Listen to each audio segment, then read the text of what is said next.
Hey, you're listening to Apostates on the Fringe, the atheist leftist podcast where we discuss current events. We're your hosts. I'm Alistair. I'm Dustin. And it's been raining all day, so Sam is out pushing Christians in the mud, so he isn't able to make it to the record today. So we do not endorse his behavior. So I picked up... I know you're still drinking your Sweet Baby Jesus. Yes, I really like it too. Is it really good? It's really Was good. it hard to find? Is it only at the Beard and Beer Market, or where did you? I don't know. I had, because you guys, I really need to go there. I really need to find a way to get out of my way because you guys find some really random shit. They have a nice selection of dark beer. It's the best place that I've found to go for dark beer.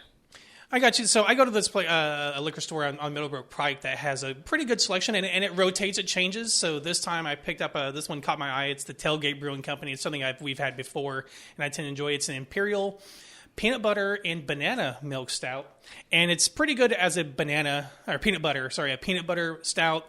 The banana is not so much a taste in there, which is unfortunate because I do like peanut butter banana, but it's pretty good. But it's an Imperial. I'm sure after if I finish two or more, I'll be pretty sloshed, right? Pretty little tipsy. So we started a Patreon. We did. We have a Patreon. So really, basically, we're wanting to kind of improve the show, and one of the things we want to be able to do is to be able to have guests call in and interview, things like that. Yeah, because we talk about a lot of things, especially like during protest season. We'll talk about protests and stuff.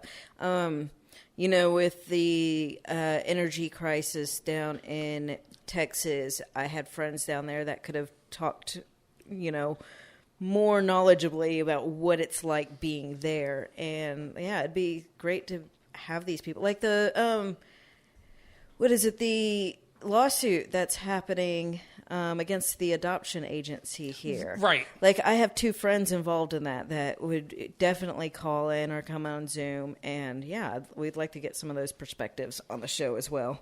It would also allow us, once we upgrade the equipment, to even be able to play clips and interact. There was the one time you wanted a clip played, but we didn't have the ability for you guys to interact while I played it, so I had to kind of just insert it in and post edit. But this will give us the ability to play certain audios and respond to it live, and that's kind of what we want to do. So we did launch a Patreon. You can find it at patreon.com/apostatepod. You can search for our name, Apostates on the Fringe. And we set it up to not be per episode, but monthly, in case we have extra episodes or things like that. We do have various tiers. Some tiers allow early access, and I will launch. Those will be available as soon as the podcast is finished. And sometimes I can finish that as early as Friday night. Sometimes as early as Saturday. And patrons at the VIP and up will have access to that as soon as I'm finished. They don't have to wait until it launches. Speaking of launches, it did. The schedule has kind of changed for when it does launch to allow me to have proper editing time in case there's any kind of delays. And so typically it'll be launched late Sunday night or be available early Monday morning, depending on some weird shit goes on. Apparently, even though I try to force a refresh on the RSS feed, it took hours for it to finally show up on people's players and Spotify, Facebook, things like that. Oh, wow. So yeah, but look for it, and that'll be kind of the new normal going forward. But we would appreciate anyone who can pitch in and contribute to the show to help us expand and help grow the content. We already got some shout-outs to do because you get to our third tier, which is $15 a month. We'll give you a shout-out on the show. So now the first one, he didn't get the go on the third tier, but he's our first subscriber, and I feel he deserves a shout out. So he was our very, very first. Very first. Like as soon as it was launched. Yes. So Austin, he's my favorite listener.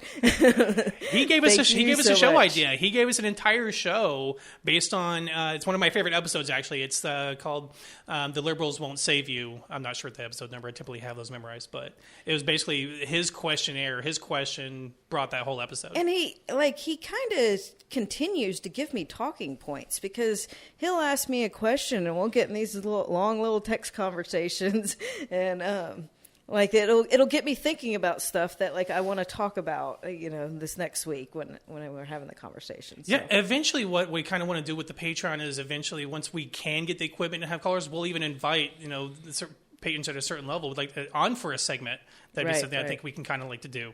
Also was Justin from Off Color Decal, and I want to give Off Color Decal a plug too. If you guys have not checked out this, there's a website. He has a Etsy store as well. Him and his wife run the business. It's a employee-owned business. Oh, nice. But they're like most of the stickers on my car come from Off Color Decal. Oh, He's okay. a great guy. Like customer service wise, they are excellent. I love them. So speaking of stickers, you had a recent post. Apparently, your stickers trigger a lot of people with the Q and Trump stuff that cause them to do kind of reckless behavior and shit. I see people raging behind me in my rear view mirror, and it's fucking great. It entertains me because like as soon as they get around me pretty quickly, they can't stand sitting behind me and seeing my stickers. And while they're passing me, I'm always cracking up. So while they're all pissed, they get to look over and see me just laughing. So the only sticker I have is, of course, the Atheist Society of Knoxville, which we were also sponsored by. They pay for our web hosting and things like that, allow us to continue to run the show a little bit cheaper than normally. I only have that, but then I got the license plate that says apostate. I don't know if they can understand that, though, because it says kind of publicly posted. I'm not going to like dox myself, but they don't. I don't get the same reaction that you get with your stickers because you have a wider variety of. I have one that says drive carefully. There is no heaven. And that's the one that like triggers them the most, isn't it? Well, it's one of the biggest stickers, and it has big, bold letters. Like, it's the most, like, you can read that before you read anything else. And then, so they see that, and then they get behind me at a red light, and they start focusing on the other ones. And I've seen the older women, like, to lean real close to their steering wheel, and then they'll, like, white-knuckle it. But I saw one person the other day, like, smacking their steering wheel. Jesus Christ. And then a lot of the chuds like to do fucking reckless-ass shit to get around me. I've seen them nearly cause accident multiple times just to get out from behind me. Fucking Karens. The last one actually was really funny. It's my dad. It's because I talk shit about him on the podcast a lot, and he texts me. And I remember this text. It was fucking hilarious. He also became a patron at that level, and he says, "I can't believe I'm paying you to talk shit about me or to listen to you talk shit about me." I'm like, I'm not going to stop doing it. So thank you, Justin's dad. Thank you, Justin. No, I really appreciate. He's a really great guy. He lives down. He moved down out of here down to Texas, our home state, and he's sending me. He also sends me shit like. Because Texas does some fucked up stuff too, just like Tennessee does. Like there was a time when Tennessee and Texas was competing for douchebaggery, and so like he would send me random, local articles that we wouldn't get on the national level. Yeah. Like so, there was one that was making homelessness a crime that literally became an episode because of something Austin and San Antonio was doing. I think I was watching that too because I had friends involved in the fight against it. Yeah. So he's fun to send me stuff. Speaking of Texas, I know ERCOT's already getting issues with power outages already. Not a whole lot compared to last year, but they're expecting the worst of it on Friday. I think they said like 70,000, which in that state's not terrible. I'm not going to like harp on them right now, but I still love the name ERCOT given the unreliability of last year. Right. It's called the Electric Reliability Council of Texas. Yeah. Fucking irony. So on to our first story. I think this is fucking hilarious.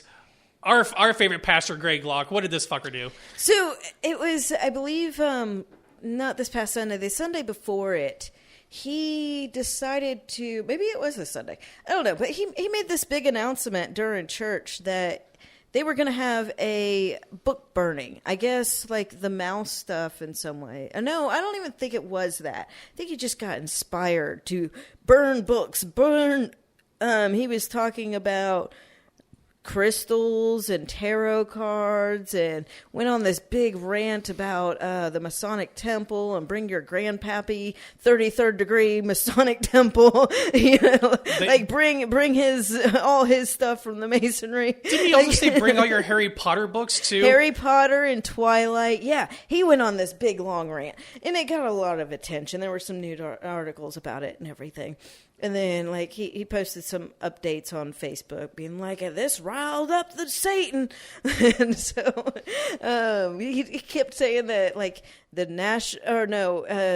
Homeland Security is going to be out there, and no, they're not. So I ended up having a couple of friends who went out there, and they, like, one of them's a country boy, but he's comrade as fuck. And so the other ones, they can pull it off. They work in fields where they do what you got to do. Oh, I get it. I look right? when I'm in my jacket and sunglasses, I look conservative as fuck. Right. So I get it. So they were able to go and kind of blend in, and I was getting updates throughout it. And for most of the church service was the fucking church service, same bullshit. But during the bonfire, I get an update that says there's no counter protesters, but one either really dumb or brave guy ran into through 500 people, threw a Bible on the fire, and yelled, "Hail Satan!" And then they chased him out of the parking lot. Yeah, they did. He said about in the name of Jesus. Oh God, that video was shot on a potato. You just hear people, because I ended up getting a video of this today, and I'm gonna put massive air quotes around video on that one because that was some potato ass quality. Jesus. But yeah, they were shouting at him. They're like, "Leave!" He's like, "I am." And when he gets in his car, he's like, "Thank you guys. This was a lot of fun." He's walking around just going, "Hail Satan! Hail Satan!" One of my favorite things about the post, the Greg Locke post, is that he was fucking mad. You can tell, he wanted to type the whole thing in all caps if he could. But there was a section where he's like, "Now don't y'all go back out in there and buy them books once you done them burn them." Yeah. Man, I wish, I don't know, we have Patriot Church nearby, but I guess when they do a book burning, I'm going to figure out a fucking way to blend in. I think I could. I thought about this a lot last night. Get me a good plaid shirt, especially if I have a few friends that look Southern too. Maybe a camo jacket. I got to find a fucking ball cap that actually fits my head, which is going to be the challenging part. I'll get you a MAGA one. I can tuck all my hair underneath it. Uh-huh. Kind of keep my head down most of the time, but as long as I'd have to take piercings out too. Take my piercings out and That's then just kind of. It is. It's going to be work, but man, I got to see one of these things live. I got to be there. I got to be the one that throws the Bible in and screams "Hail Satan." So, I mean, are they really in their belief system that they are purging the demons when these books are burned? These copies of text that exist throughout the world. Greg Locke is either extremely delusional or he doesn't even believe a goddamn thing he's saying. So I mentioned he was saying that Homeland Security was going to be there. My first thought was, Homeland Security's not going to fucking be there. You may have the fire department there, but the fire department is going to be on standby in case something goes wrong, because you're talking about a giant fucking bonfire. This is reasonable. And pages, when they burn, right. They float the fuck up. Wind going wrong. Oh, yeah, so many things that are outside of his control could cause this fire to go in the wrong direction and fuck some shit up. Right. That's completely reasonable. But so my friend who's there, who's talking about the armed security there. These motherfuckers do not need armed security. Nobody goes there to fuck with them, or very rarely do. When they do, one person went and showed up with a mask just to fuck with them. They're not violently targeting them. There was once when nobody was there, somebody went in and they vandalized it. Supposedly. I'm not even sure I believe that, because fucking Greg Locke. But he does all of this stuff to help reinforce the fear he is putting into his followers, that they're out to get us because we believe in God. That's what all of that is about. When he talks about the fucking Homeland Security, you're being threatened, is what he's telling them with that. Well, also, I think he thinks he's taking a stand against the tyranny of their government by... No. Well, because, by not allowing, he's you can't have masks in here. He's trying to, outwardly, negate the he's recommendations grifting. of the city. He's straight up 100% grifting. a grift, but he's pandering to a certain crowd. I don't believe he really believes anything that he's fucking saying. Now, does Global Vision really have 500, a congregation of that much? Or were these outside sources that came in to do this book burnings? They have a large... Oh, do they really? Larger than I'm comfortable seeing. Yeah, I've seen their... if I can watch their live streams. You gotta wonder how much Omicron's just raged through that fucking church, because we all know they don't take precautions, they're not vaccinated, they don't wear masks, and then Omicron is spreading like a motherfucker. They had kids at the bonfire throwing stuffed animals in, like a stuffed Was it tiger. live streamed? Yeah, it was. Oof. And then, like I said, like I was getting unique angles from my friend who have the fire and stuff, and it's all a grift. He's taking advantage. He's making fucking. What's the ritual? I said that was a wasted ritual, because there's it was literally just, it's a grift to him.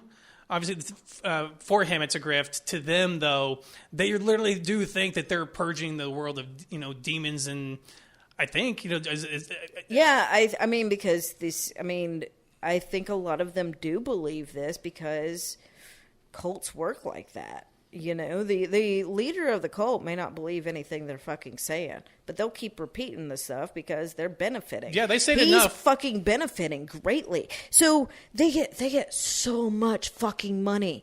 It's insane how much money this church sends, because they live stream everything. They have followers from around the fucking world sending this motherfucker money. I did find out through listening to it that Greg Locke has to be, like, when he goes and travels, he's staying at Hilton hotels. I know this. I used to work in hotels. I know about the membership tiers and all of that. His Bible studies, one of them, the women's Bible study is held at Hilton Convention, like in one of the meeting rooms. And the men's one is a Hampton Inn. Both of those are Hilton brand hotels. When you stay at a hotel for so many years, if you hit those top tiers, you get discounts on the meeting rooms. I guarantee you he is a high-level Hilton member. So, like, anybody out there, if you're ever wondering where Greg Locke is staying when he's coming to your town, Hilton's. Look at the Hilton brand hotels. I guarantee you he's staying at Hilton every fucking place he goes. And because they're a church, they don't have to report any of their financial activity, what amounts of reserves of cash they have, who they spend that out on, things like that, which I think is fucking, that needs to be changed anyways. I mean, if other non-church nonprofits have to report any kind of funds they receive, if they receive over 50,000, they have to, like. That's what I was gonna say, and that's the thing. Like, the whole purpose behind churches being nonprofit is the belief that the churches are going to put back into the community. They're a community resource. Greg Locke will go over what he needs money for, and his money is going to people who are spreading the same message as him, other preachers, to get them like fucking brand new RVs so they can travel around and spread the word. They're not going to the fucking community. They're not going to the poorest members of their community. He's giving the money to other fucking grifters. He's building basically a corporation of churches. Yeah. Is essentially what he's doing by donating to people who spread his kind of message. He's basically a franchise of churches that's spreading across to spread this information. I saw this. It's I scratch your back, you scratch mine. And so, as the book burning, unfortunately, they're not the only ones burning books. Essentially, we talked in great detail about Mouse, because Tennessee wasn't, again, a national embarrassment, as it has been frequently since we started this podcast. And there was another bill in Tennessee that was introduced. I don't have the article pulled up, but I think you can help me kind of recollect here. It's basically, it gives the ability to ban any book that they determine to be obscene or have obscene content. And Tennessee is not the only state that's doing this. Texas is another one on there as well. I think Oklahoma and Virginia, I believe. Yeah, there are several states that are working on these, and like a lot of attention is being paid to Mouse, and for good fucking reason. For sure. Like, this is a huge fucking deal. Even though the library did not ban it, it was just removed from the curriculum. But that's important, but what people didn't realize is that the fucking patriots have been targeting the fucking school boards for months now. It'll start real heavy in one state, and which is a lot of times Moms for Liberty is one of the organizations at the behind this. There's other ones. fuck, I can't remember what foundation. Heritage Foundation, I believe, is one as well. But so they get a few moms to speak at school boards. They put the fucking video of it on TikTok or wherever, or Telegram. They spread it around. It starts, other parents in other states start doing it. But this started a while ago, and a lot of fucking books are being removed from libraries around mostly in Texas so far. Yeah, Texas right now is pretty big. But before I continue on with Texas, as soon as Mouse happened, man, people sprang into action though to help provide and get the that book out and make it available. I know several comic book stores bought up a lot. Some bought 100 copies to give out for sold free. Out now.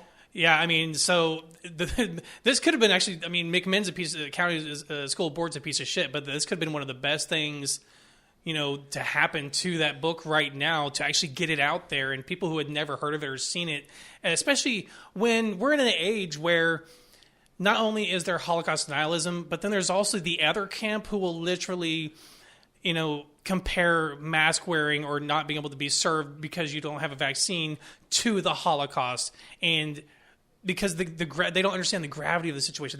They don't understand what really happened from the perspective of someone that experienced the Holocaust. One of the best memes I saw come out of this said something like, "Fun fact, children who read Mouse don't grow up to be adults who compare minor inconveniences to the Holocaust." Yeah, I mean, absolutely.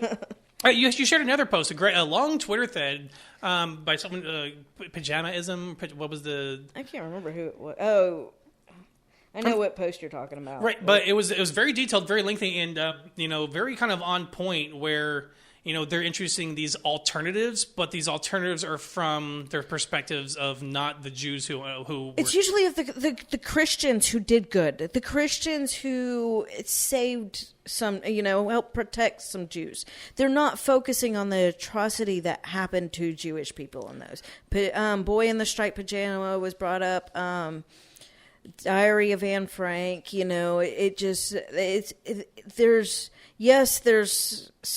get some sense of it, but it's not the sense that Mouse provides. Right. And so Texas, it's not lost on me that when I looked at some of the lists of the books that were being banned, heavily center on race, gender identity. And they all claim it's because of, sexual content and things like that, which, I mean, these are mainly high schoolers that have access to the internet. I think that's a stupid argument to make in the first place. Right. But now I'm going to say this as a white cis male, I will never understand or have the understandings of what a young, queer teen is experiencing, especially if they feel isolated. Mm-hmm. And some of the books that are being banned are like lifelines to these kids. It's like, because they feel alone in this, and these books they had available in the library were from the experiences of people who grew up, and coming of age stories essentially that helped these people feel more comfortable about what they were feeling, what they were going through, what to expect. Mm-hmm. There were passages of sex in there, which I think that sexual education, especially even on how things work, is important. Right. These people grow up when their first sexual experience, and they're either unprotected, they do things wrong. I don't know. But other cases on race, they banned Michelle Obama's book because they think it caused white students to feel uncomfortable. Yeah, that's what it is. The only reason all of this is happening is because it makes cis white people uncomfortable. It's all of those. They don't want their children to be queer. They don't want their children having sympathy for people different than them, because then what it is they may learn it's okay. They may learn that there's nothing wrong with it. So they just can't let their kids see it. Yeah, so, they're literally trying to, keep their children afraid from accepting the feelings that they may have regarding that. Like, they may feel certain ways, and then removing that resource will just allow them to not feel comfortable to explore those options. And so they continue to, remain kind of uncomfortably living as a straight person because that's what's expected of them. Mm-hmm. So speaking of like the sex, like they complain about like minor sexual references, or even if it does detail some things, it's not going full on like literotica, So this is a Tennessee House member, Robin Smith, who's down in Hickson, Tennessee. Keep in mind when I read this that Hickson is like right around like Chattanooga, Okay. Where Chattanooga schools have a Bible history class that I believe some shit's about to start up with that because they're telling parents that this class is mandatory, and it's not supposed to be mandatory. It's not paid for tax dollars. That's how they're getting away with doing this. It's paid by a private organization that's paying for the teachers, they're paying for the entire class. So they found a loophole to get this Bible history class into the middle or high school, maybe both. I don't know. But so this has been going on. It's supposed to it's required to be an optional class. It's an elective. They're telling students enrolling in the school that it's mandatory to get more kids into this. But so Robin Smith, the Tennessee House representative who's from that area, it's like there's a great deal of discussion about books being reviewed for appropriate content for students in our schools. The opponents of any removal of books that are graphic in language, sexual acts, and extreme violence use the term banning as parents speak about the content that they believe is not age appropriate. I remember a time when this book was removed from schools with a picture of the Bible sitting there. Because of controversy and the alleged infringement of rights of a very few, the Bible has historical value, relevance, and is archaeologically supported. Nonetheless, it remains controversial. Is it because content does matter? Oh, she erased the part. I believe at one point in time it said this book should be in every school about the Bible. How much fucking graphic content is in the fucking Bible? A lot. Like, holy fucking shit, have these people ever read that book? No, they haven't. We discussed before. Yes. They literally don't. They get fed passages through their pastor. They don't know the literal evil fucking shit that's in there.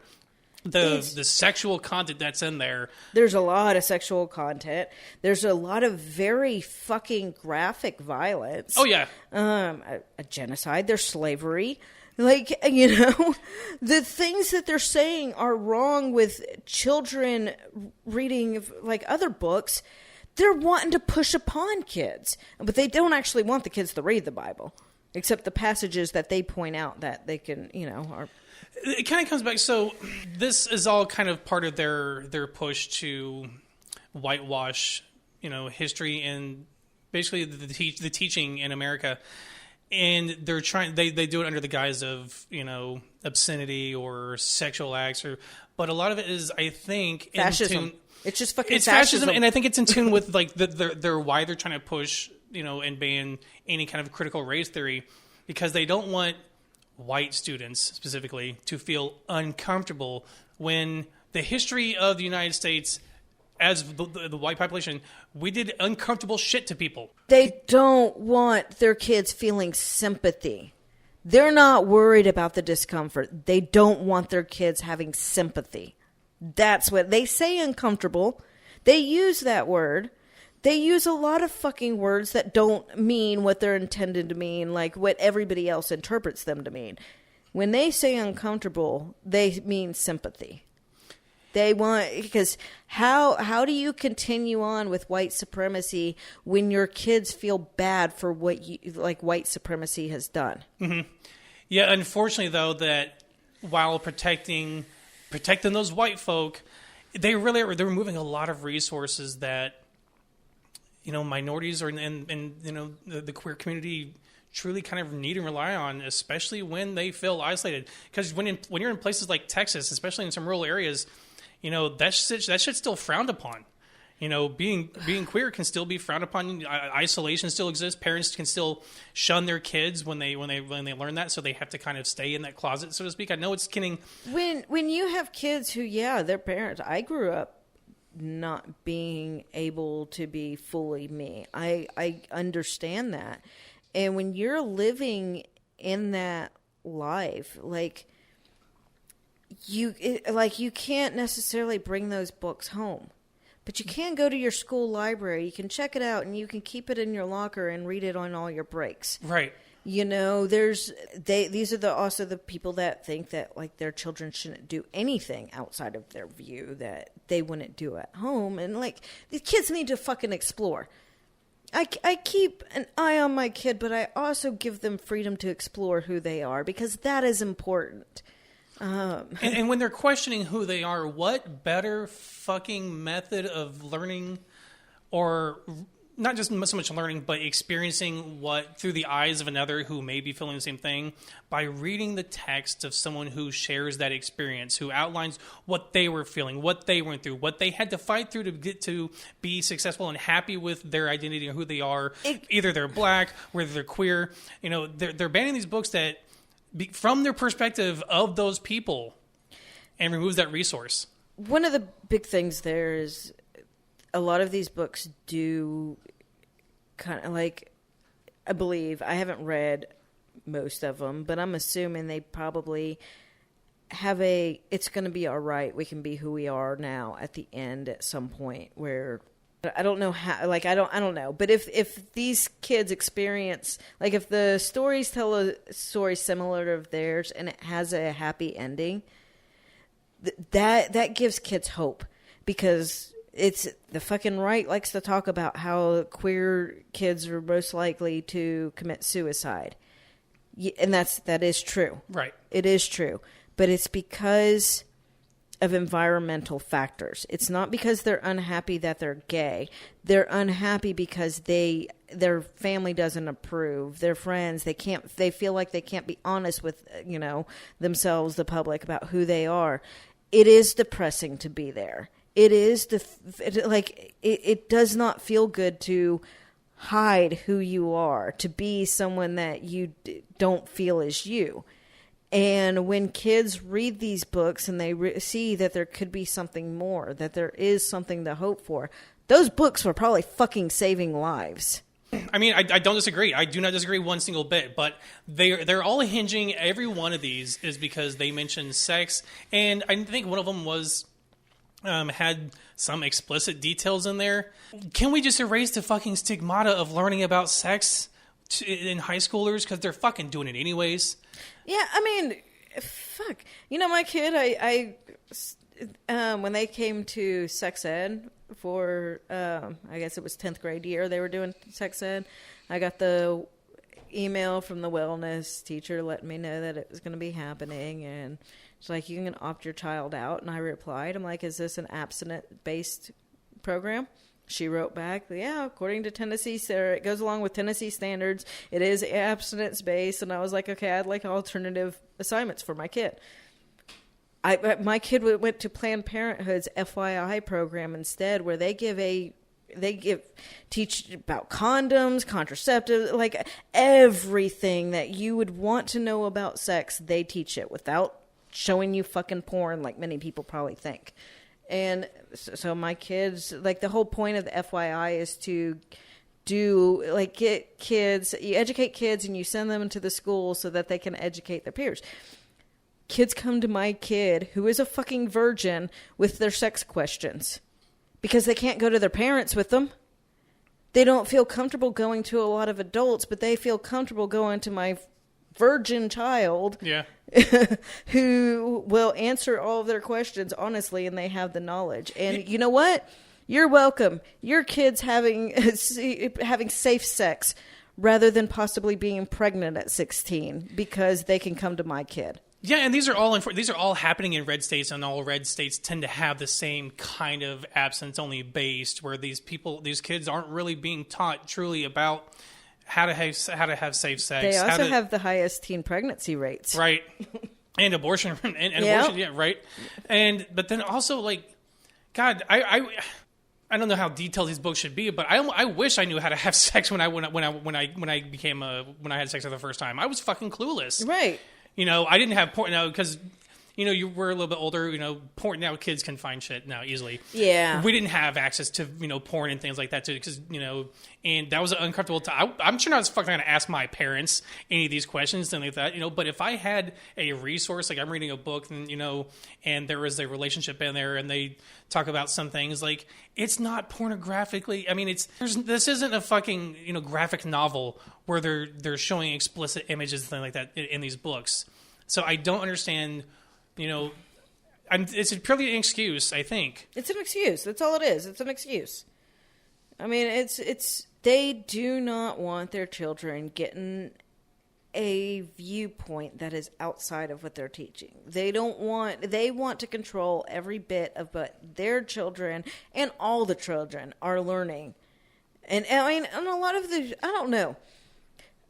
I don't know how many people without kids are going to the school board and fighting for this stuff, or if it's, I mean, I know there are parents without kids in those schools. So yes, definitely some of it is all kids. I think some of these parents, it's mostly their kid, and that's why some do the logical thing and just take their kid out of school. Like, if you don't like what the fucking schools are teaching, take your kid out of it. You don't, when there's lots of people out there saying, no, these are good, we want our kids learning it, and you're a small minority, because they fucking are. They're a loud minority, but they're still a minority. We don't let the fucking loud-ass minority, fucking dictate. Yeah, and the weirdest part is that all these books that Texas is banning, they're just available in these libraries. They're not forcing any of these books on any of these kids. There's not any kind of curriculum. They're just available as a resource. And there's literally librarians are quitting because parents, shouting at them that they're literally handing kids pornography and this and that. In Texas is literally I think they said a record number of books are being removed from the shelves. Katy, Texas is one of the biggest ones. It's a suburb of Houston, and I saw some of the lists that I saw of books being banned is just ridiculous, absolutely ridiculous. And I think it's a fascist movement. And I think, Sam had made a point last week that, it's the Q people are kind of also bombarding the school boards. It's beyond the Nazis. Q now. The Nazis, sorry, yeah, as well. it's way beyond Q. They're the fucking patriots. That's what it is. If you see someone out there boasting about patriots, that's who we're talking about. And the fucking QAnon, they'll call themselves patriots. It's fucking libertarians will. Yeah, I think some of them. I mean, they have the same fucking. As much as they fucking hate the government, they have law enforcement stickers. They have military stickers. They're all about the fucking country. It's the fucking patriots. That's who we're talking about, and a lot of them are fucking white Christians. And I sent you something that I had missed late January, but it's on the docket. Did you get a chance to look at that article I linked to you just before you No, arrived? I did not. I didn't think you did. It's not a long text. It's Oklahoma. It was a bill introduced in Oklahoma, Senate Bill 1470. And Senate Bill 1470 is an act to create the Students' Religious Belief Protection Act. And essentially what this is it bars the state from employing or contract with a person that promotes positions in the classroom or at any function of the public school that is in opposition to a closely held religious belief of students. In addition, if a teacher is teaching something that is in opposition to a closely held religious belief, and the school does not take action, so first they can try to get an injunction. And then they can literally sue that teacher for a minimum of $10,000. I could have so much fun with this. That's what. If anybody lives in Oklahoma is listening to this, fucking contact me, and I will give you fucking pages of ideas that you can go to get this to work. A ridiculous amount. Already, my fucking mind's going, I do this. I'm going to fucking move to Oklahoma just to fucking fuck with this if this goes through. I would say do it, but I've been to Oklahoma a few times, and Oklahoma fucking sucks. It does. I've been there too. Oklahoma's trash. Okay, fuck. If Tennessee does this next, I still have a kid in the school system. Yeah, I mean, so I watched a video earlier. Someone who's kind of who mentioned this, and it's literally the example they gave was that if a teacher came in and was discussing the science of the Earth being 13.5 billion years old, and that's against the firmly held religious belief of someone that's 4,000 years old, that can bring action. Anything can go against the firmly held religious belief. Yeah. You're fucking serving spaghetti in the school. Yes. I'm a Pastafarian. Exactly. That is offensive to me. I can think of so many ways. And I mean, I don't know that this will get very far. This has to backfire. If it goes through, it's going to backfire so fucking hard so it's not dead yet. It's being scheduled. The next reading, the reason why I brought it up, because the reading's on February 8th for the second reading. So it's advancing through the parliament. But I said parliament, through the Senate. I hope this comes through in Tennessee. I hope they do it here. Because my kid's probably going to graduate before it goes through, but I have friends with kids. We can do some shit. Yeah, I mean, and how does one? The whole thing is, the bill is obviously hugely problematic, and being a deeply held religious belief, and a teacher teaches it, and because science often clashes with fucking religion. Here's the thing: is it's going to get challenged, and it's going to get to a point where these governments are going to have to admit that what they're saying when they say religious belief is the Christian belief. Yes, absolutely. That's what this is. That's what this is, because as soon as this advances through the Senate and someone's like, well, what if a Muslim brings a claim? And they're going to be like, oh, well, maybe we shouldn't advance this at all. Because as soon as someone brings up the point that a Muslim or a Jew... I bet they won't even think that far, because they only think of themselves.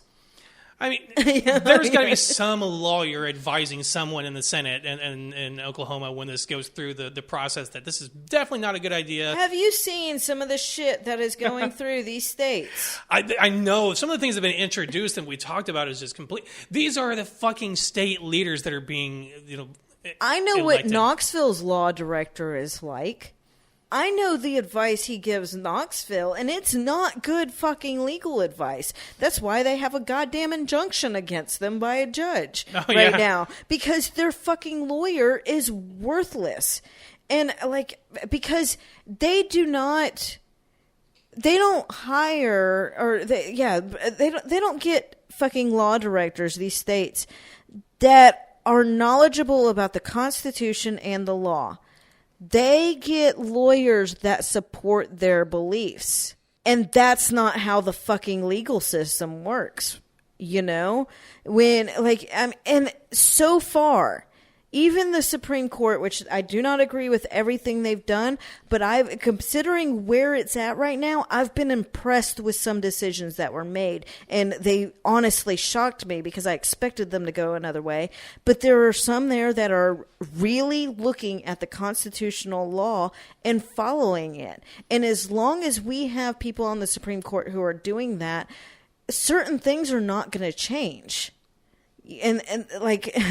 I think it really depends on what case is brought up, because we have seen... It really does. That's why I said there are some that know, but there are others, and I believe religion has already been one that I was really shocked with how they came out. They keep trying to kill the lemon test, and I think it's almost dead. Okay, so they haven't really killed... but they're chipping away at the lemon test. So what the lemon test is, basically it goes under three things. Under the lemon test, government can assist religion only if... So one, the primary purpose of the assistance is secular. 2, the assistance must neither promote nor inhibit religion. And 3, there is no excessive entanglement between church and state. But they keep chipping away at that. This current Supreme Court is currently chipping away at that. They haven't killed it yet, but I think when it comes to religion... How so? There was a big, huge-ass... was the most recent one, I think, was a huge-ass cross that was erected. And they allowed that... No, there was something else. What was the most recent one? I actually agree. As much as I fucking hate those giant-ass crosses, I personally believe they're allowed. I don't see any, I agree with that decision. Because There was something else that came up. I don't recall what the case was, but I know they did kind of narrow it a little bit more. But this is, really, this Supreme Court makeup and it's going to be this way for decades, unfortunately. The 6-3 COVID, come on, COVID. Yeah, we need you. Or some need to retire. Speaking of retirement, this is going to be brief. I don't want to talk too much about the. My favorite thing this week is how pissed off the right is over Biden's pledge to nominate a black female judge. They're literally nerd raging about it.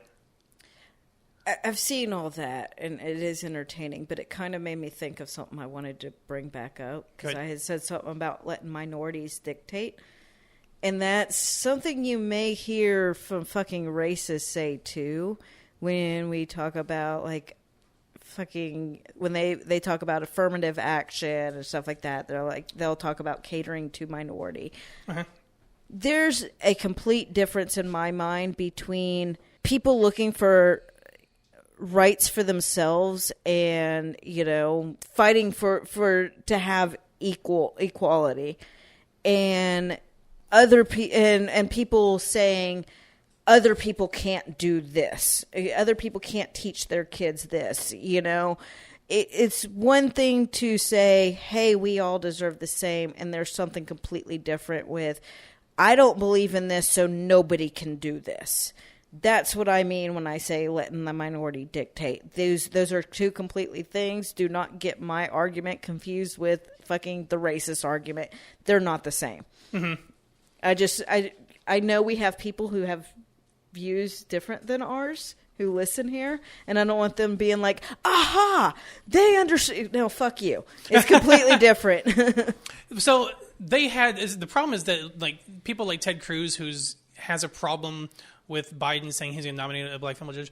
He had no problem when Trump and Jen Psaki, the press secretary, came out and said this wonderfully. Like, he took no issue whatsoever and even praised Amy Coney Barrett when Trump said that he was going to nominate a female. Like, I think it's because they think it's, we have never, in the history of the United States, have never had a black female Supreme Court justice in the history. Never. No. And this is Biden's pledge to, correct that and get someone who is qualified. And let's caveat that, because we know that a lot of judges that Trump put up were not qualified, right? And he's looking for qualified individuals. And I think they're just simply losing their mind because they can't whites can't apply. Whites can't be involved.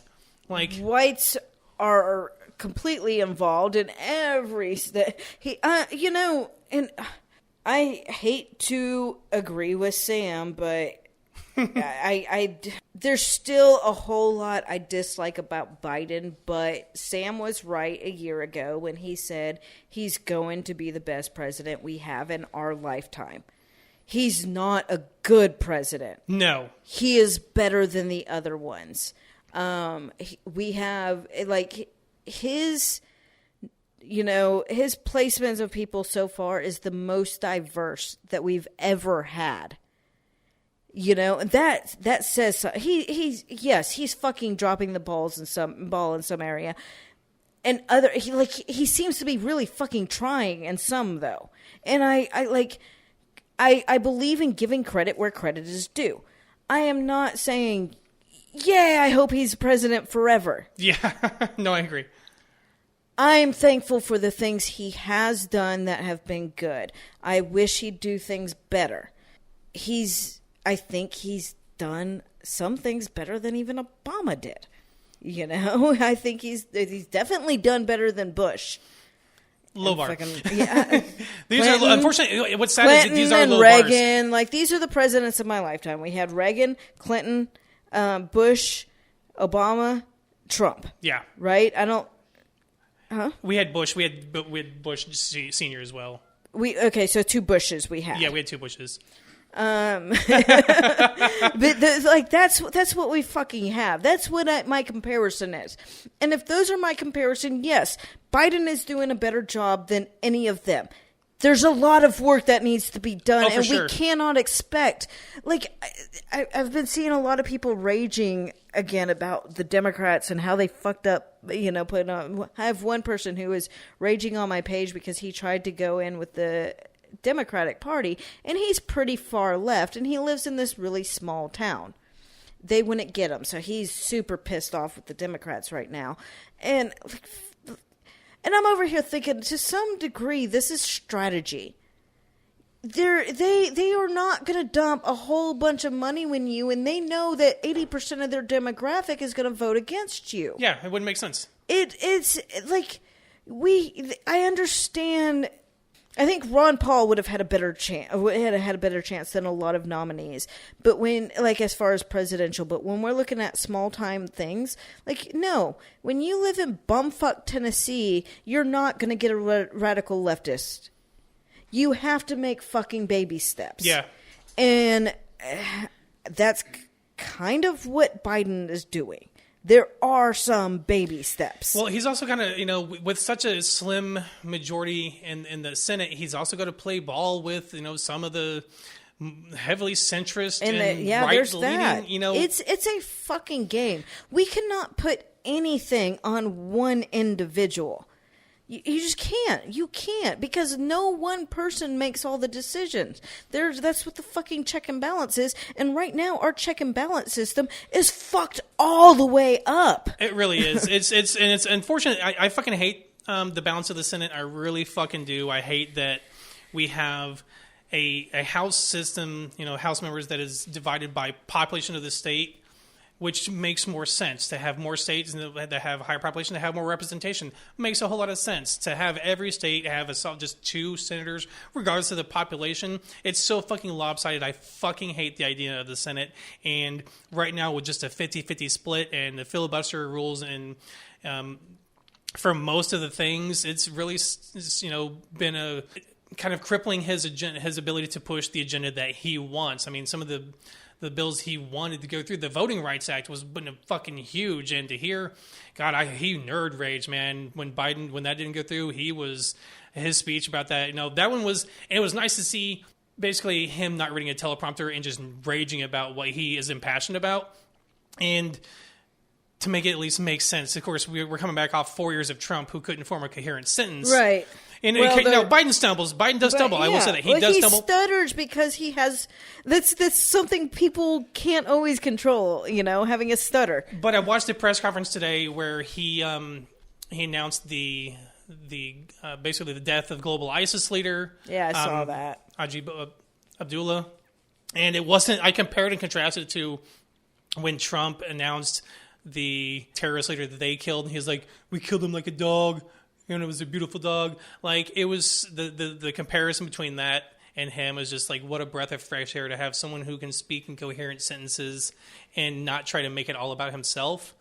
No, he's not perfect. No, he hasn't forgiven student loan debt. We're trying to push him for. What he hasn't done. Somebody put blame on him for minimum wage not being raised, but I don't believe that was all his fault either. I guess he could. Does he have the power to do that? I don't think he has the power to do that. I don't think so either. And I believe he tried. I believe that was one of the things he put into. Yeah, he tried to slip it. He did. He tried to slip it into one of reconciliation bills, yes. But the parliamentarian said it was a no-go. Yeah, it's so he has tried. The one thing that I can give this man is he does seem to be paying attention. He is listening to the left and on a lot of things. Maybe the reason he isn't doing the student loan debt is that one of the things he can do on his own? Again, I don't know. I don't know if he can do that on his own. Maybe he just kind of fucking thinks it's not going to pass. They're not going to give me this. Well, and he's already, as we mentioned before, he's facing battles every step of the way. Everywhere. Because when you have a fucking even split in the fucking Senate, fuck the Senate. If you have such an even split, and of course, no matter how good of a judge he puts up, none of the GOP is going to support him. That's a piece of shit. That's a piece of shit. It's even with Obama, I think this was a thing where I think Obama would have been better if the fucking Congress helped him some.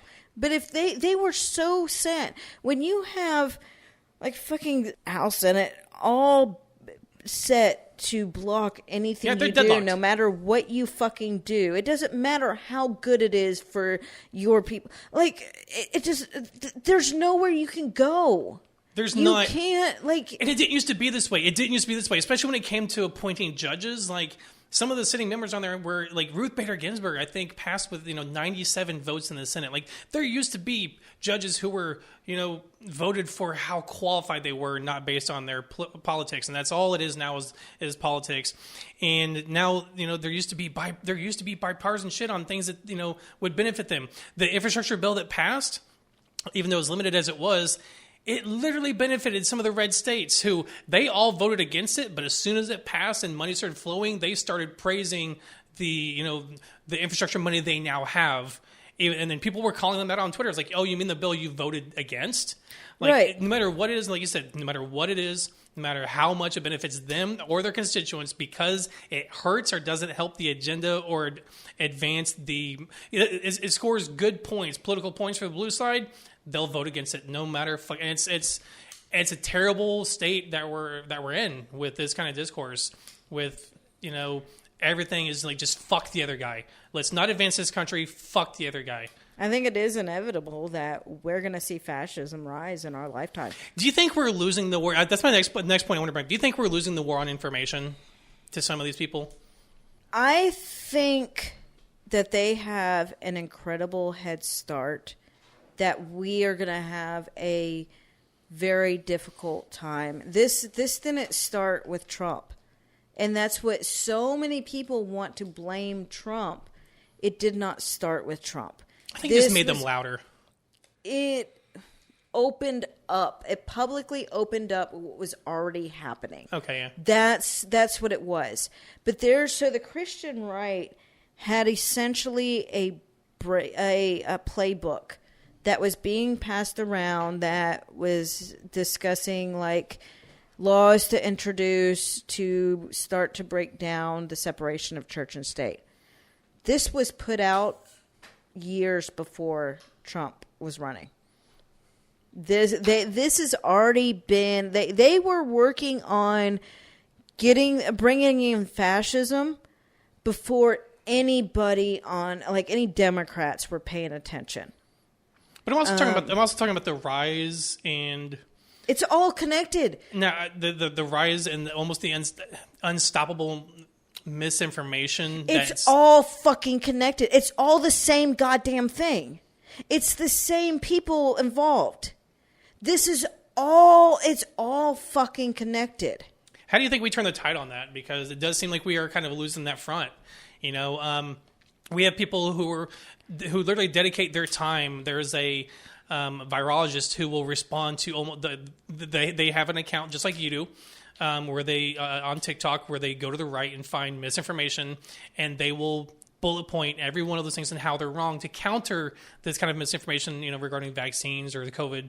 And then there's other points as well, other topics that there's heavily misinformation. I mean, fuck. The butterfly, QAnon is still in power and spreading misinformation. We have that butterfly exhibit in Texas Sanctuary that was forced to close indefinitely due to threats, because all they had to do, and they always pick the same fucking topic, is child sex trafficking, and these people fucking believe it, and they engage in threats towards this business. I think personally.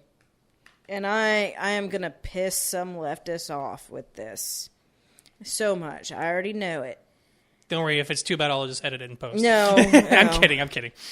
I really honestly believe that now is not the time to stop voting. And we've had some personal conversations, I believe, me, you, and Sam. Maybe we talked about it some last week. I don't... We did. Okay. I don't think that now is the time to stop voting. I think right now, if you're left-leaning, you have to fucking go out there. It's not necessarily about the presidential election. We have to get better state representatives. We don't have the Electoral College against us on those things. Your local government, we don't have that. But the more that the more local people sitting on city council, the county commission, school boards, the more of those people are like elected, the faster it's going to go down. Yeah, I mean, you need to focus on your local and state. You have to. Yeah, I mean, we celebrated, while we didn't have the best voting record from our current city council members, the ones that they were facing up against were completely far-right extremists. They were fucking straight up fascists. They were straight up fascists, and if it wasn't for the voters that were engaged in that one, I swear I'm taking it off. Fuck, I swear to I'm leaving all this in. Why? The label on your beer can was pissing you off so much that you're sitting there. I hope I don't hear it in post for like a full 3 minutes of you slowly peeling that fucking thing off. I was trying to be quiet. Yeah, I'm just here watching you like, you son of a bitch, I'm going to edit this out as best as I can. Keep it in there. But we know the way that Knoxville showed up and prevented fascists from showing up. And if they weren't engaged, we would have Elizabeth Piss Murphy sitting on the city council. It's the people, the board members of fucking McMinn. That fucking Jim, whatever his name is, Klonopin or whatever. Klonopin. he had a fucking cult. And that meets... It's a fucking men's Christian fraternity. It's a weird fucking cult like shit that is happening at Market Square above his properties. I think it's Cafe 4. This dude terrifies me. I've never even seen him face to face. I just know little bits, but the bits I know about him, as soon as I found out it was him running, I'm like, oh fuck. I was so scared of him. The reason he scares me so much is he's quiet. What he's been doing, most people don't even fucking know. It's a Christian men's leadership. So they're taking young boys and getting them, and they're training them to get into leadership positions, like the fucking become elected officials. And he's been doing this quietly. Some people know about it, but most people in Knoxville, when you talk to them about it, they're like, I didn't know. That's why I won't eat at Cafe 4 or any of his properties. Absolutely. I'm not fucking giving my money to that. Yeah. And I'm definitely, if that's going to sit on the fucking, that's going to be on the ballot, you're damn right I'm showing up to make sure he's not. Yeah, I know. I think every election, especially local, is definitely important. I 100% agree with you. I think always, even if you're in a fucking red state, I know you'll hate it. You may feel like your vote is wasted. But if that vote I don't rises, even care if you vote for the president. I care about your local and here's why I do though, because if it gets to a point, we talked about this last week. No, there's another point to that though, is that if it gets to the point where, because the point you made earlier, they're not going to spend where they have no chance of winning.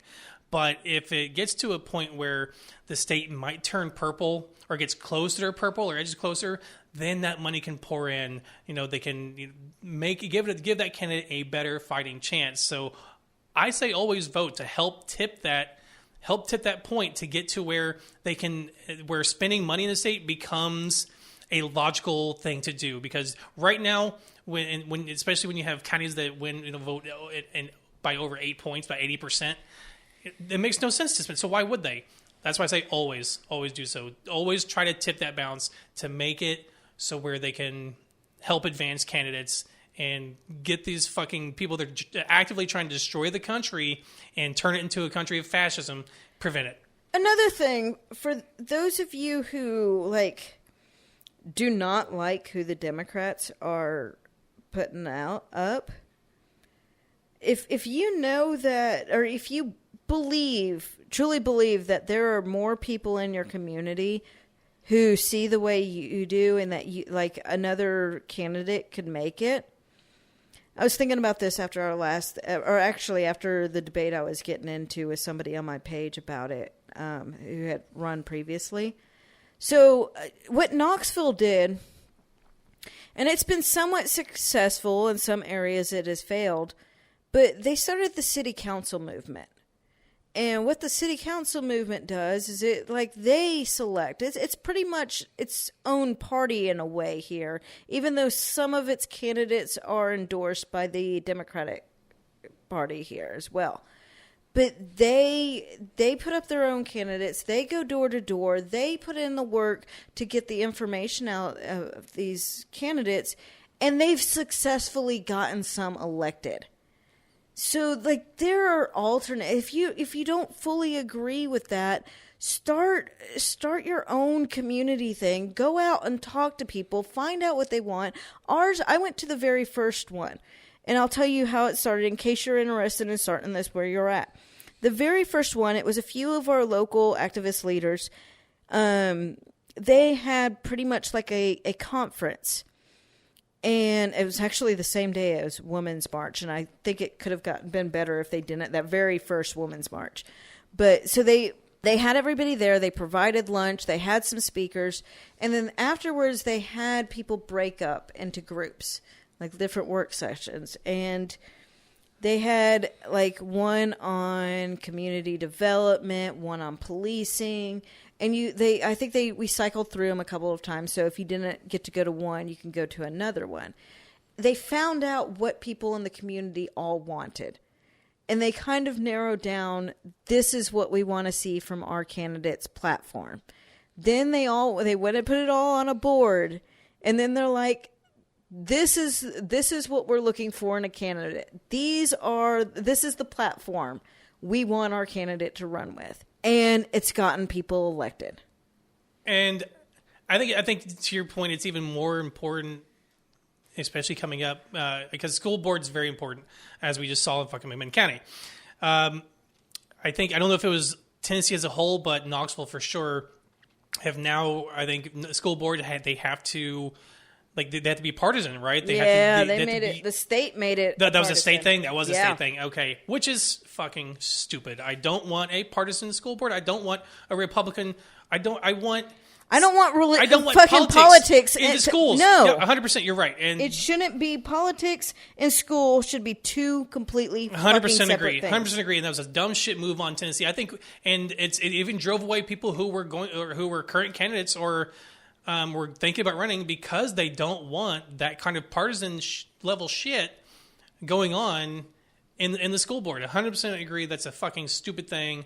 But now because of that, it becomes even more important to make sure that local communities, local voters are engaged at fucking, I'm going to say all local. Every local, absolutely. That fucking school board is super fucking important. Super important. And this is our children. These are the people that in the future are going to be running this country. We need them fucking educated and not educated with a fucking political slant. They need to know the history. All of the fucking history. It's just... No, I agree. I can't even believe we're in this spot. But unfortunately, also, another problem here locally that you and I notice is that a lot of fuckers go unopposed.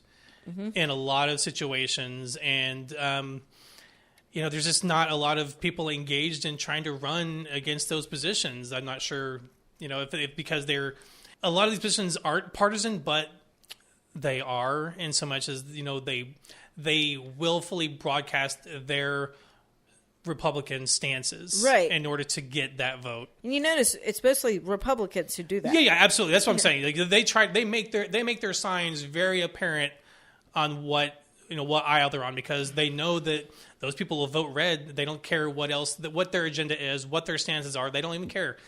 All they see that red, that R, and they'll vote for them. Yep.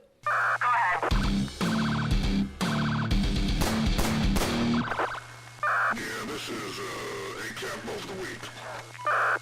All right, we don't have one story we're gonna focus on for this week. I just want to kind of draw attention to all of the articles that have been coming out lately about the police being killed, or police officers being killed in the line of duty. There's been a few.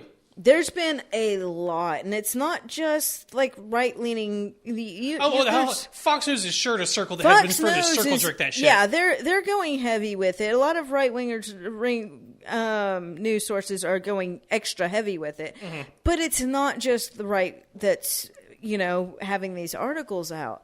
And then, like, so Susan Sarandon is like, they're trying to cancel her. The right's trying to cancel her because she looked at the picture of this funeral in New York and said, "Yeah, police officer had just been killed." Yeah, he had been killed in the line of duty, and so she's like, "This is fascism," and she's fucking right. Yeah, it is. If you had this image, so the image that she was referencing is the one I've seen. I know you've seen it. Thousands and thousands. I mean, these people are lined up shoulder to fucking shoulder. These aren't spread apart. These aren't like parade separated people. They are shoulder to shoulder in a line that extends the image. It literally exceeds the length of the image. And basically, she says in this tweet, if all these police aren't needed on this day for crime, why do we need them at all? Valid fucking point. It's perfectly valid that's point. Defund police. That's exactly what the defund the police is. Because if they have, I'm sure there are some police that are still there responding to appropriate emergency calls, as one would imagine. But if have literally, I didn't even know we even had that many police officers in New York. Period. But I think a lot of them, or some of them, traveled. I don't think it's just the New York City cops that showed up. You think New Jersey showed up too? There's probably many like states around the area that showed up. Wouldn't that only further reinforce the point that if those cops aren't needed in that municipality or those precincts, that they're not needed at all? Like, we're overspending, and I can't imagine what the fucking police budget is in fucking New York City. Probably fucking huge. Ours is huge. I mean, Knoxville is large, and they don't have not compared to literally the sea of fucking people. Like, if you haven't seen this image, I don't care. I'm going to make it the fucking show note picture, but it's fucking, like, it extends the whole thing and just for a funeral procession. It's disgusting to look at, and it reminds me, like, it looks Nazi to me. It looks like a fucking Nazi rally or a Nazi parade. Do you think they forced them to be there? Because, no. No, I don't think they were forced. I think they're so into this cult mentality of like the brotherhood that they just showed up. It doesn't make any sense to me because, like, let's say you worked in an office somewhere and there are 10 offices in the city, and as an office, on the other side of the city, someone died over there, and you don't know them, you never worked with them, you never seen them before. They wouldn't close your fucking office and you all go there to attend that funeral.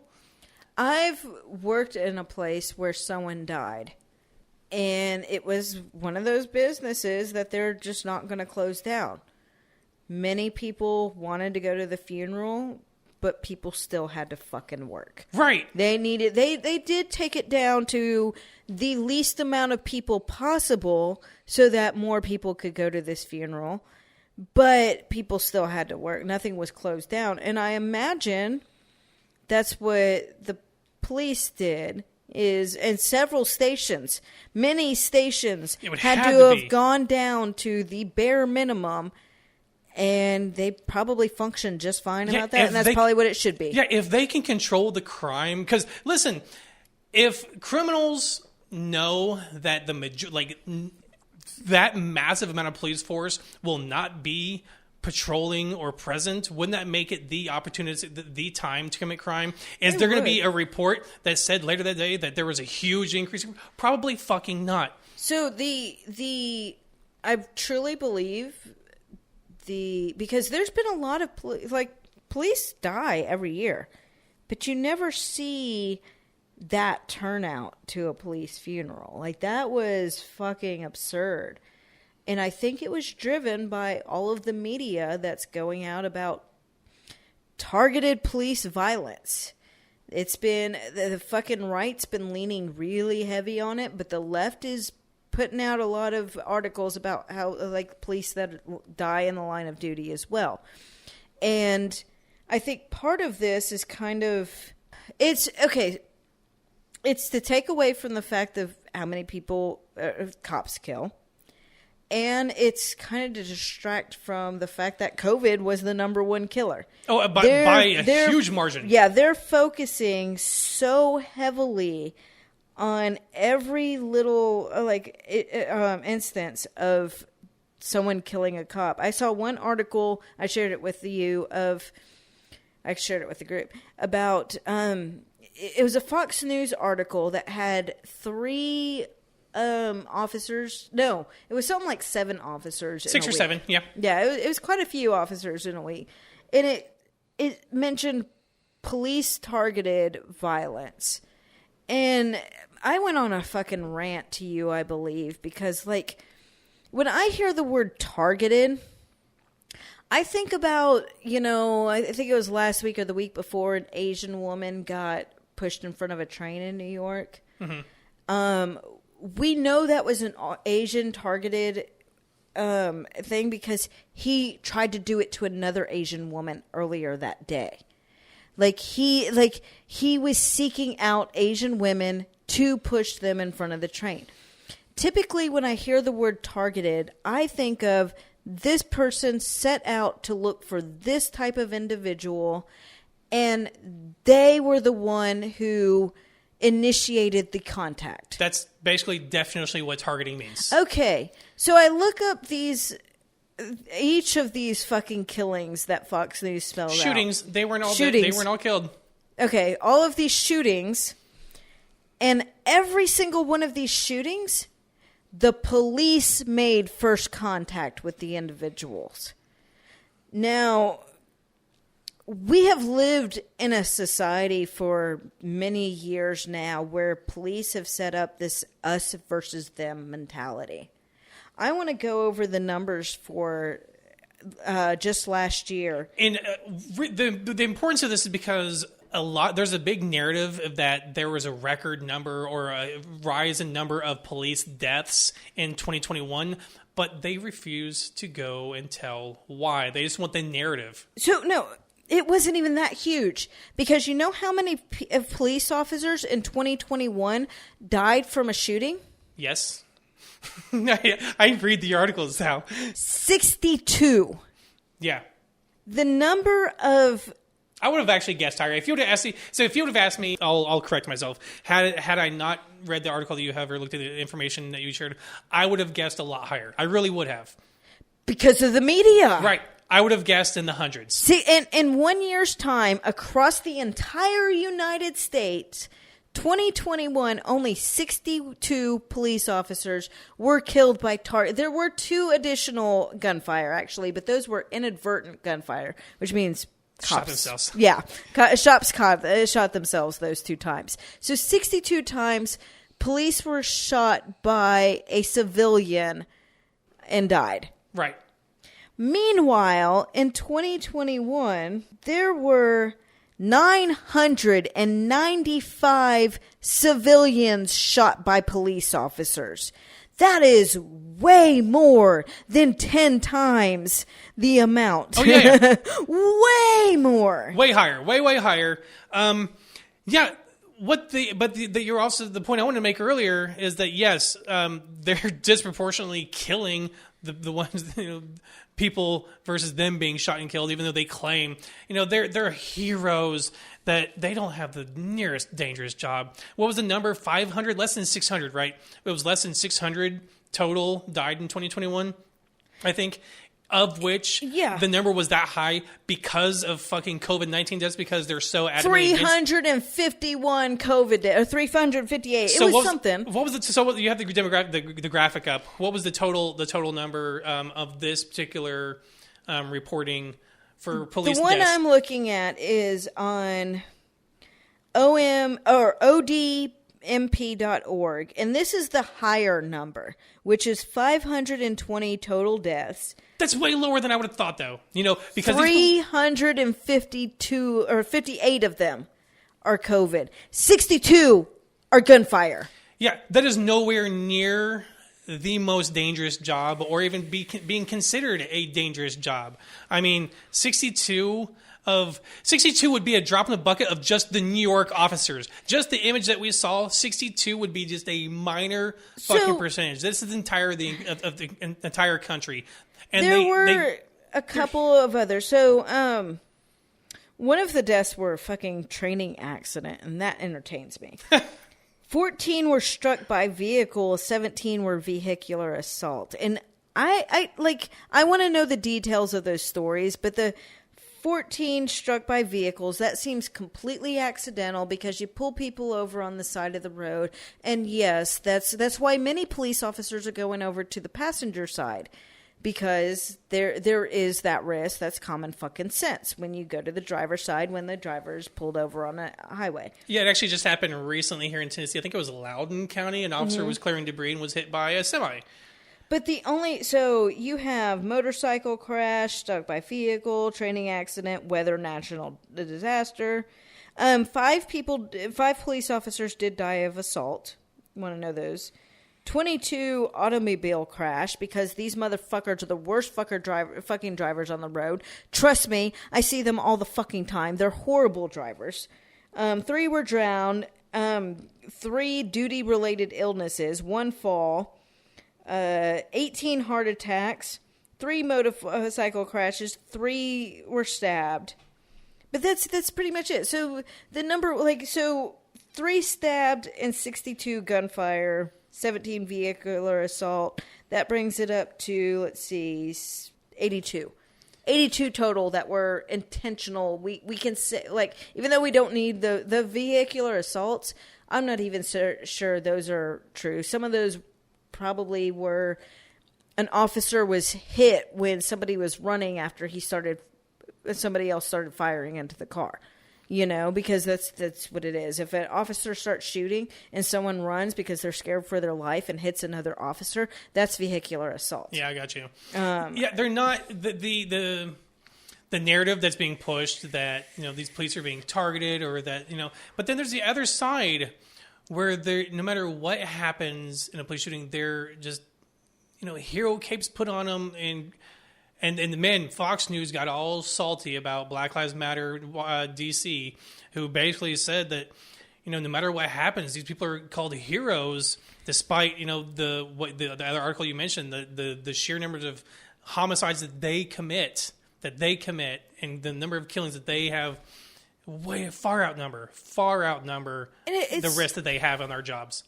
Like I said earlier, they set up this us versus them mentality. They started the fucking war. They created a situation where people get pulled over and they are literally scared for their lives. Whether a police officer is going to shoot them, plant fucking drugs on them, because that's still fucking happening. All the ways that policing in America ruins fucking lives, it creates a situation where people are scared for their lives. Yes, that's going to create a situation where people shoot back, where people are they view it, whether the right wants to acknowledge this or not, those people, in their mind, it is self-defense. Not always. There are some fucking...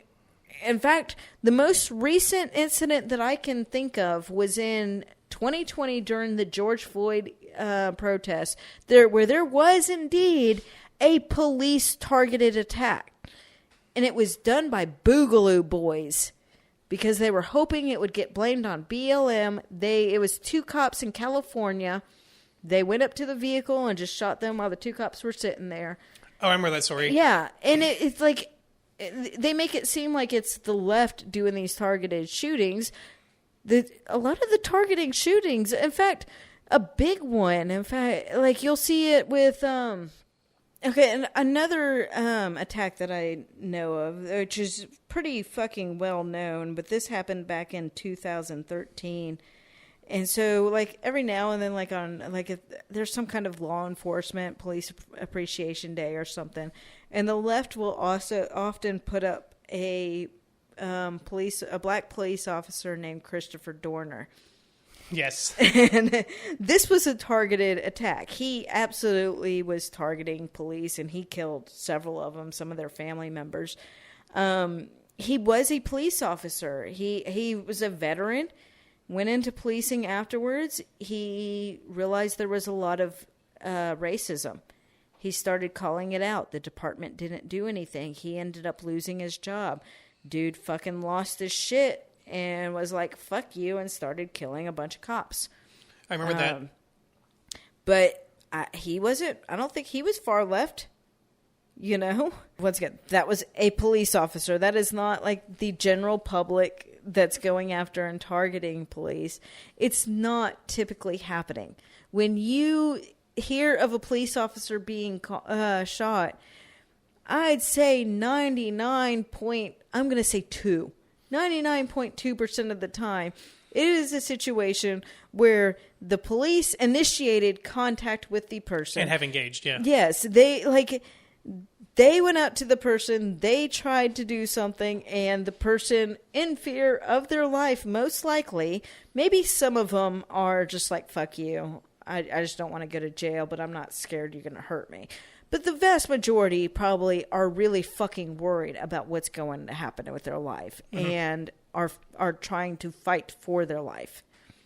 Yeah, but then there's, again, the us versus them mentality is that there's also this huge divide in justice in terms of the actions against what repercussions police face in their, basically while performing their duties. And what set me off today was something I didn't even know about, and I guess I should have. I should have known. Today, former Chicago officer Jason Van Dyke was released today after serving 3.25 years for the murder of Laquan McDonald, who he shot 16 times in the back as he was walking away from him with a knife. He was charged with murder, sentenced to only 81 months, and served 3.25 years, and is now basically on probation, house arrest, essentially, for the next 3 years. People are jailed longer than that for fucking drug crimes. This guy literally murdered a kid. And so this is furthering divide in justice inequality that is furthering this us versus them mentality. I saw one this week that had a police officer. It was like one of the hit and runs. There was the one we talked about last week where the guy tried to took take the body fucking back. home. Yeah, he took the body home and then took it back. But there was another one where he also tried to fucking hide the fact that he was involved. It was discovered he was involved. He got a $500 fine and community service. Jesus Christ. Yeah, so it's not just that they're killing people at a disproportionate rate of them being shot and killed in the line of duty, or even just shot in period. But then also when they basically murder people while under the guise of performing their duties as an officer and charged, they except for Derek Chauvin, I can't think of another one that actually got a sentence harsh enough to match the consequences of the crime. Both of those, the police officer ones were off-duty police officers, which brings me to another thing that I've been noticing lately in news articles. We saw this in the Nashville. There was a shooting in Nashville, which this one, I will say, I completely understand why the police shot. Yes. I saw the video too. If I had a gun and somebody, like this guy was standing in the middle of the highway, he had his hands in his pocket, he brought out something metallic and cylinder. If I was standing across from a man who did that and I had a gun on me, I would have shot too. It was suicide by police. It absolutely was. It ended up not being a gun. I don't know what that thing is. Oh, it was not? I didn't know. No, it wasn't a gun. He did not have a gun. It was just a like fucking pipe or something. I don't know. But the off-duty though. But there was an off-duty officer who ended up responding to that, and he was the one I believe who shot. No, they all shot. Well, they are. You're right. They all shot. They all fucking shot. 2 officers, I believe, or one officer was suspended for that because they shot after the ceasefire was called. Ceasefire. But I saw at least 2 other articles this week of a situation where an off-duty police officer responded. Like, why the fuck are off-duty police officers responding to calls? This makes no fucking sense to me. Yeah, it happened in Nashville, and he was an off-duty Mount Juliet, I think, police officer. Yeah, that makes 3. There was 2. One was a welfare check where an off-duty police officer went. I believe, that ended up... That was here in Tennessee, I'm pretty sure. You think it's like these cops, I think it's their duty anyways? Why the fuck do they have access to the fucking radios when they're off-duty? Yeah. That's my thing. I go into work, I clock in. Sure, you can check emails off duty. I know my last job where I had work email. I could check emails when I was off the clock. That's, I think, about the extent of, like, if you're off the clock, you're fucking off the clock. You do not need to be sitting there spending your time worrying about work shit. Fucking enjoy your family. Yeah. Go fucking do something fun. Don't sit there and fucking go respond to fucking calls. What the fuck is that shit? I will say, though, to his credit, I mean, ACAB and everything. I did watch the video, and it was apparently over 30 minutes of trying to talk this man down. This was one officer that, in this situation, he's probably been a jackass in other situations. This man clearly did not want to shoot him. He did absolutely try to talk him down. This particular officer in this situation seemed to handle the situation appropriately. How I would like to see police officers handling things. I agree. No, I 100% agree. Why was he there, though? I don't know. Yeah. Like, why the fuck was he there?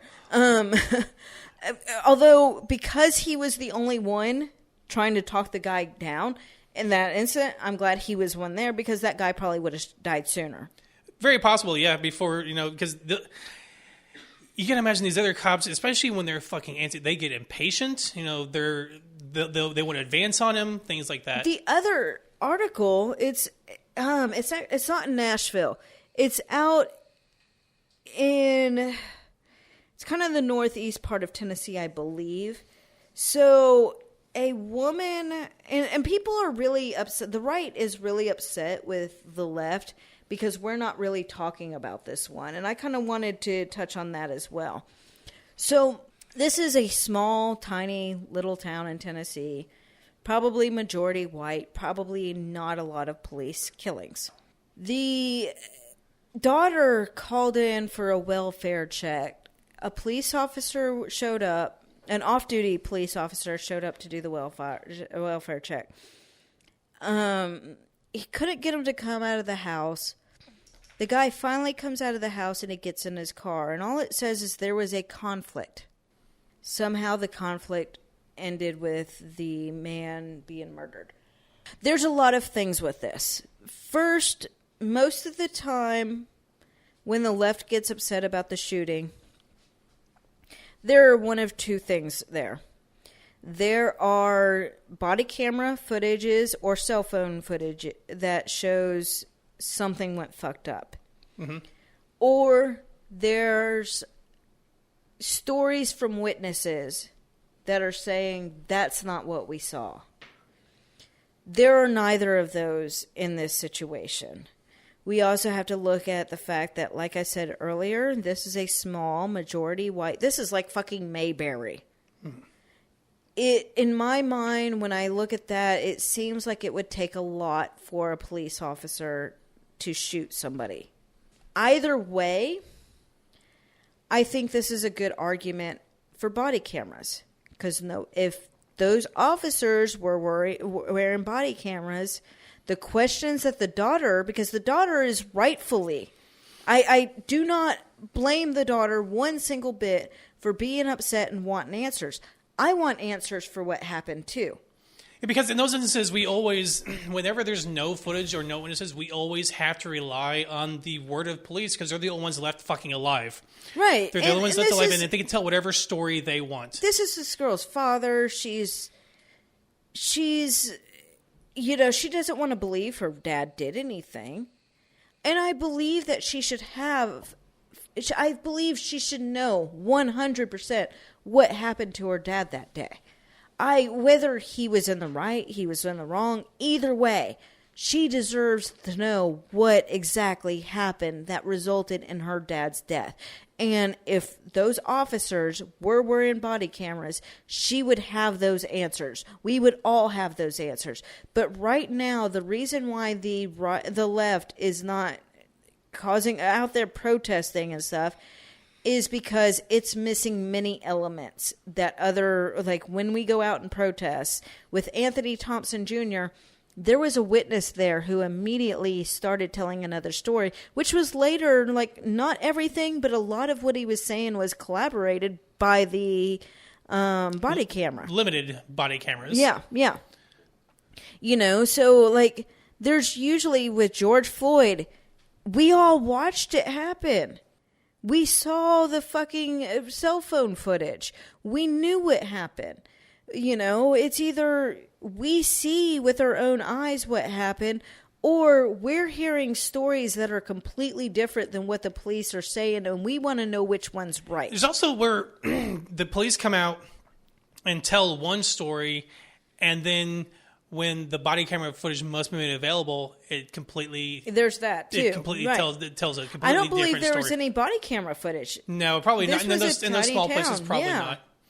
No, and probably I truly, honestly, and because here's the thing, I do think that even in those small towns, that fucking, the guy in the car who was killed, he could have called the dude a fucking prick, and it could have set him off. Mm-hmm.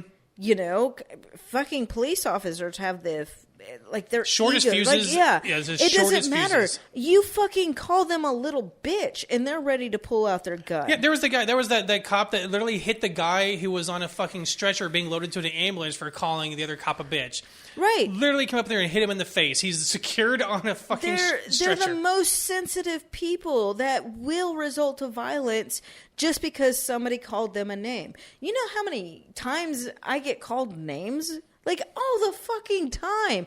I laugh about it. I don't fucking give a shit if you call me a bitch. I don't fucking care. Call me a snowflake. I don't. But they also think that power comes with that badge, and that power from that badge allows them to enforce always being treated with respect. And I think it power. I call it sensitivity. Yeah, I mean, I think it's kind of both. I think, you know, they believe that power is granted to them inherently, and so they're ultra sensitive whenever that power is threatened. When someone attacks them verbally or hurts their real feelings, because they think that that badge gives them power, and it should always be followed. That's kind of where I think about that. I think they're all little fucking bitches, period. Fascist little fucking bitches. Yeah, and but I want to circle back, because the whole movement and why we bitch about ACAB is because the whole New York just demonstrated for us why we say defund the police, and we think that a lot of money should be allocated to less police officers, pay for more body cams, for accountability. Make sure there's accountability offices because, you know, we bitched about last week our Attorney General withholding information and not being transparent, whereas places like Nashville have that review board essentially. I talked about that. Well, we have one as well. It's not as effective as Nashville's. Well, and so I've spoken with people on. I think I discussed this during our episode on Anthony Thompson Jr. I have a contact with the person with one of the people who sits on Nashville's committee. Nashville's has been in existence longer than ours. There's these things. These are new, so it's trial and error. People are learning as they go. Some cities are kind of connecting with each other to get tips. I don't know if our people are connecting with other cities to learn how they're doing things, but ours, it's the Police Accountability and Review Commission, I believe. It's PARC. And they have monthly meetings, and they will look over certain situations that the police have been involved with, and they'll come up with their own review. But they've only been there for, I think, 2 years. They're a very new thing, so we cannot expect perfection from them yet. But I had mentioned on the last episode how quickly Nashville or other cities will put those out and how it's you actually reviewed. specifically mentioned Nashville, I think. And like right after we were recording, I think I sent a video. Because it was Friday morning. We record on Thursday. Friday morning, I sent a body cam footage of the killing that we were just talking about that happened on the highway, where the police, other than the two that continued shooting, like I would have shot too. In that instance, that happened on a Thursday morning. By Thursday night, before midnight, they had those body camera, at least one body camera footage out publicly. They wasted no fucking time, and that's how it should be. It should be. These cities should absolutely have the transparency. Nashville had to fight for that. It took some time, and that's what I was talking with the Ant case. I talked to this guy. I'm like, because they were fighting it. And he was telling me, he's like, the local police, he's like, it started the same way here. The local police will say they can't do it because TBI is investigating. You go to TBI and they'll say, well, no, they can. They own that footage and they absolutely can. You just have to keep putting pressure. And we're going to have to keep applying pressure every time this is going to happen. And eventually, as long as we keep on their asses, we will get that. But fucking Nashville's committee is probably 5 years ahead of ours. Yeah, I mean, they are 100% a taxpayer fucking funded department. The equipment is all taxpayer funded, and the taxpayers should have access to anything that is questionable. We pay for it. Yeah, we pay for it. Those give it to us. Yes. We pay for it, give it to us. That, and the only fucking reason we want, like, the only reason body cameras are a thing that is being pushed is because we want accountability. If you're withholding the fucking footage, we are not having accountability. Like, it defeats the fucking purpose. Couldn't agree more. Could not agree more, especially with our current DA that sucks dick. She can fucking kiss my ass. Yeah. I got a fucking envelope in the mail with her name on it, and I wanted to puke. It was the fucking subpoena for that accident. Oh, okay. They told me about it on the phone, and then I got it in the mail. Oof. Yeah, that's next week, next Tuesday. All right, well, that's going to wrap us up for episode 50 of Apostates on the Fringe. Thank you guys again for joining us this week. As always, you can check us out on social media. If you'd like to get the links to the articles or to contact the show, visit us at apostatepod.com. You can also become a supporter and patron of the show at patreon.com/apostatepod. I also include the complete show notes and links to the articles available on that as well. You can get your own custom RSS feed for when the articles launch early. You can find that all on Patreon. So we really appreciate the support. If you'd like to help contribute to help the show grow, we will see you all next week. Fuck these fucking fascists. Yeah, and obviously, New York shows that we can defund the fucking police. Fuck them. Thank you all very much.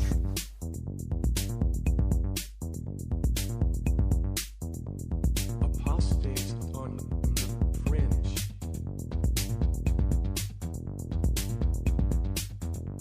Apostates on the Fringe. The views and opinions of the hosts of Apostates on the Fringe do not represent the views and opinions of the Atheist Society of Knoxville. For links to all our musical contributors, go to apostatepod.com and check the About Us page. A big thank you to Michael Scott Arden, who allows the show to use his full catalog.